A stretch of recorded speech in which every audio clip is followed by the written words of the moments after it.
Cricketer turned politician Imran Khan has been called on by his ex-wife Jemima Khan to help her brother Zach Goldsmith campaign as he tries to win a parliamentary seat in the British elections, widely expected to be held on the 6th of May. Imran Khan at a mosque in Kingston upon Thames, exerting his charm, trying to persuade Britons of Pakistani origin in the area to vote for Zach Goldsmith, watched by his ex-wife and her family.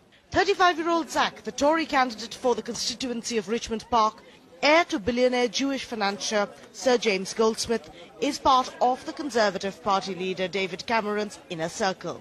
When it came to influencing Muslims from the subcontinent in his constituency, Zach turned to his sister Jemima's former husband, Imran Khan. Zach is like a younger brother, but I'm not campaigning because he's like a younger brother, but I'm campaigning because I know his views, and specifically he was anti-war consistently, and war has devastated Pakistan.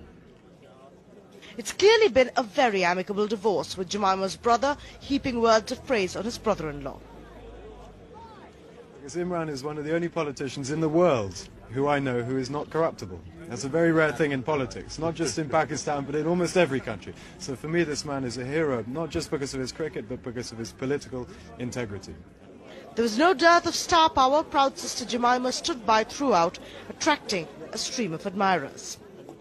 It is a little difficult to miss the irony that Imran Khan's charisma is not enough to win him seat in Pakistan, but he is being roped in to pitch in with his ex-brother-in-law's election campaign here in the UK.